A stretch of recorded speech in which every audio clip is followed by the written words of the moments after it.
Welcome to this English lesson about the verb to get. In the English language, we use the verb to get a lot. There are a number of phrasal verbs that we use. There are verb expressions. There are verb phrases which are a little different than phrasal verbs. So in this English lesson, I'll talk about, I think, over 35, at least close to 35. I'm not sure, can't remember the exact total, but different ways to use the verb to get. Already this morning, I've probably used it a million times in my life. I had to decide what time to get up, and then I got something in my eye this morning and I had to get it out. So I used the past tense. I got something in my eye and I had to get it out. If you see me blinking a lot, that's why, because maybe I didn't get it all the way out. But yes, just a number of ways that we use the verb to get. I made a video a few years ago where I think I used it like 100 times in 3 minutes. So in this lesson, in this English lesson on the verb to get, I'll try to take a little time to explain each and every one of them. So welcome once again to this English lesson about the verb to get. To get ready. This morning I had to get ready to do this lesson. In the morning before you go to work, you need to get ready. When you get ready, it means you prepare to do something. I have to get ready for the school year because it starts in less than a week and a half. Next week I have meetings, and the week after that I have to stand in front of students and teach them. So I need to get ready. I need to prepare. In the morning when you get ready, you put on your shoes, you brush your teeth, you might comb your hair. You put a shirt on, or what we usually say, get dressed. I'll talk about that one in a moment. But to get ready means simply to prepare for something that you're going to do. To get up. So this is an interesting one. In the morning you wake up. That's when you open your eyes. And then when you actually sit up in bed, or I want to say get out of bed, but that's another use of the word get. That's what we say, that's how we say to get up, okay? Or that's what we mean by get up. So in the morning, I usually get up around 6:30. This morning I got up at 7, a little later than normal. So when the alarm clock goes off, you wake up, you open your eyes, you go from sleeping to being awake, and then a few moments later you might get up, physically get out of bed so you can get ready and start your day. So we have to get up and then to get down. So to get down has several meanings. The one I want to teach today means to dance vigorously. So if you are a good dancer, you might say that you like to get down. It's an older way of using the phrase. When I play really loud music, sometimes I dance a little bit, I might get down.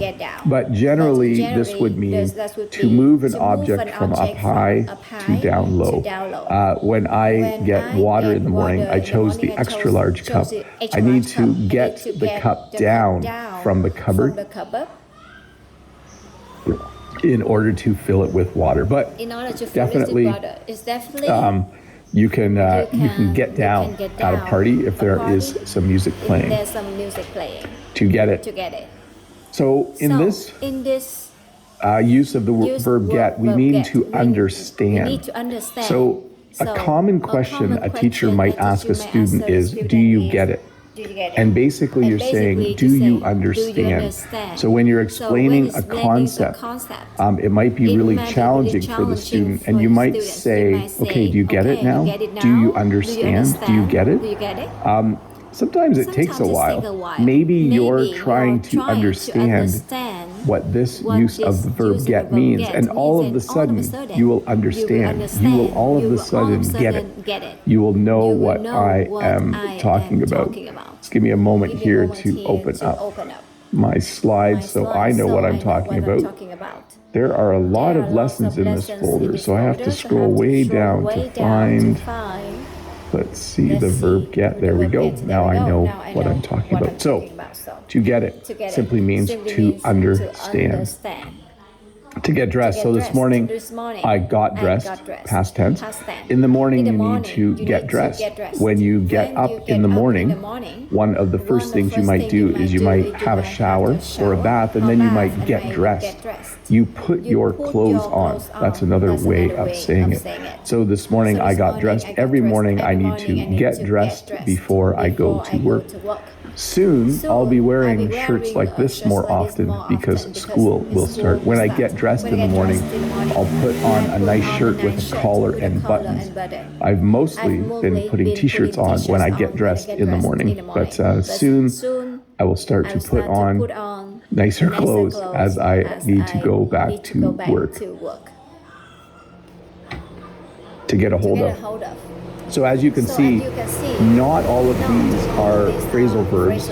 Some of these are just expressions or the way we say things in English. When you need to get a hold of someone, it means you're trying to contact them with a phone. So if I was to try to get a hold of my brother, I would dial his number. Actually, I would just click his name. And then hopefully he picks up the phone. And then I might say, oh, I've been trying to get a hold of you. Where are you? You said you would come and help me with the work I'm doing today. So when you want to get a hold of someone, it simply means you're trying to contact them. Almost always with a phone. Like you can phone someone to talk to them or text them. You're trying to get a hold of them. Actually, the other day I was at a place to order some stone, and they said the person who takes care of that isn't in this morning and we can't get a hold of him. That means he probably wasn't answering his phone. Maybe his phone was dead. So it was hard to get a hold of that person. To get going. Jen and I went to market yesterday. Jen leaves for market at 1 o'clock. At 1 o'clock, she said, I need to get going. Basically, it means she needs to leave, okay? When you need to get going, when you say it's time to get going, it means you're leaving. Next week, I have a meeting at 8 o'clock in the morning. It's about half an hour drive. So at 7:30, I will need to get going. I will need to leave so that I get to that meeting on time. So it's important in the morning to get going. It's important to be on time, at least in my opinion. So usually I like to get going early so that I arrive on time at the place where I am going. To get in shape. So sometimes we eat too much. Sometimes we don't exercise enough. Sometimes we put on a little weight. And then we decide that we need to get in shape. When you get in shape, it means you get fit. There's another way to say it. It means you want to look healthy. It means you want to be the proper weight for your age. So often people will try to get in shape. This is very common right after New Year's Eve. People celebrate the new year and they decide they want to get in shape. They decide they're going to join a gym. They're going to start lifting weights and they're going to start running or doing some other form of exercise. They are going to get in shape. I like to try and get in shape every summer. I try to stay in shape year round, but sometimes at the beginning of summer, I need to get in shape. So that's what I work on to get started. Okay, so I think it's time to get started on some questions in a bit. When you get started on something, it means well, sometimes making a list is what you do to get started. It simply means to start. Yesterday, I needed to prepare this lesson. So I needed to get started on preparing the lesson. I could just say start, okay? He's going to start talking. He's going to get started soon. I guess it is slightly different. But it simply means to begin something. If you have a lot of things to do today, you probably want to get started. You probably want to begin. You want to start working on the things that you need to do today. To get along. When you are friends with someone, we say that you get along. You enjoy being with each other. You might have a brother or sister that you get along with really well. I get along really well with my sister. Yesterday, I needed a ride somewhere, and I didn't have a vehicle. So I asked my sister, and she said, sure. And when she drove me there, we talked and laughed because we get along. We like talking to each other. We like hanging out with each other. We get along really well. So when you get along with someone, it means you are friends with them, or you just like them, or you like spending time with them. To get to know. So sometimes you meet new people and you don't know much about them, so you want to get to know them. So let's say I went to work and there was a new person there. I might be introduced and I might find out their name. And then at lunch that day, we might get to know each other a bit better. I might ask, oh, where are you from? Where did you go to school? Those kinds of things. And that person might ask me the same thing. So when you get to know someone, you learn little things about them. Some of you like to get to know me by asking questions in the comments or by asking me questions during Saturday live streams. You try or like to get to know me better. You want to know little things about me so that you just know me better, I guess. So to get to know is to learn things about someone who you work with or see regularly. To get together. Sometimes people get together after work.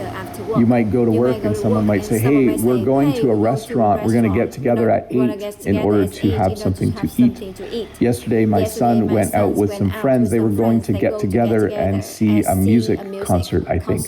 So get together simply means to meet with people. But it's probably more common than you think. Like, you might say, why don't you just say you're going to meet people? Why do you say you're going to get together?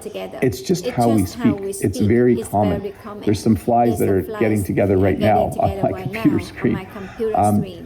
So yes, very common. Do you think, in fact, sometimes when people meet together, we call it a get-together. There's going to be a little get-together after work today. Do you want to come? So when you get together with people, it means you meet with them, usually socially, by the way.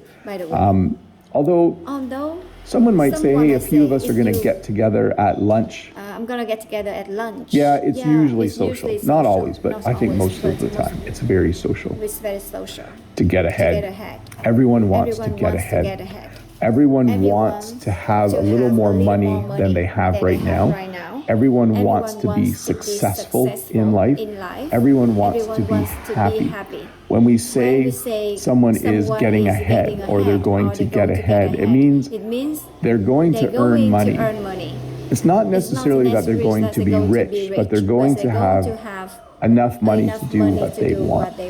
So someone might start a business, and after 5 years, the business is doing really well. We could say, oh, they're really getting ahead. You know, they started that business to get ahead.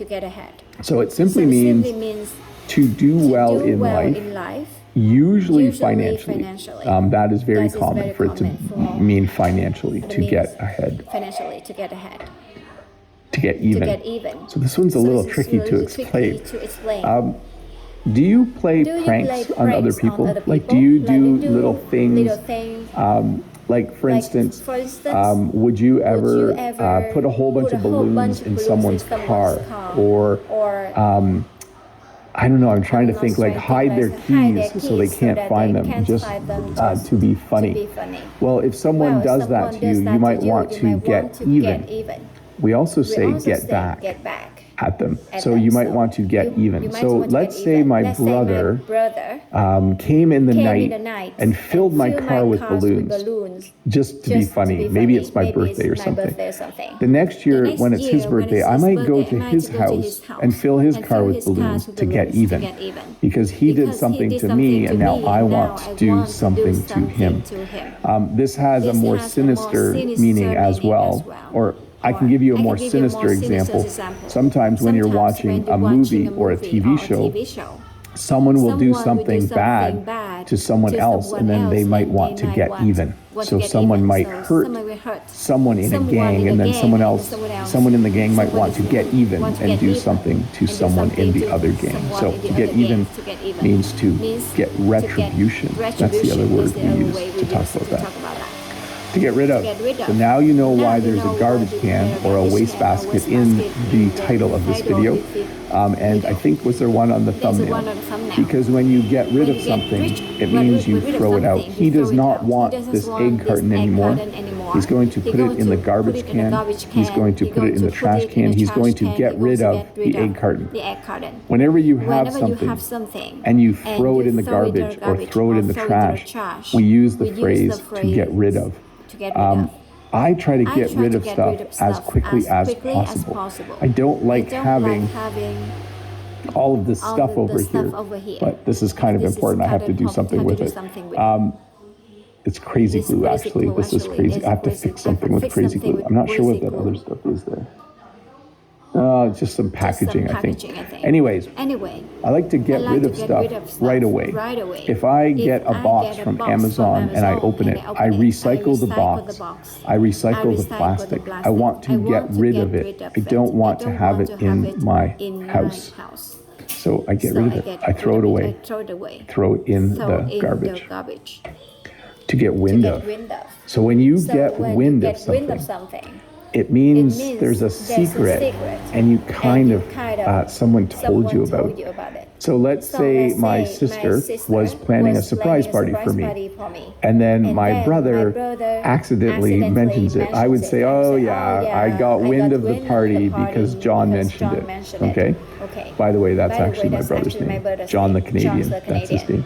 So when you get wind of something, it means you hear about something that's going to happen.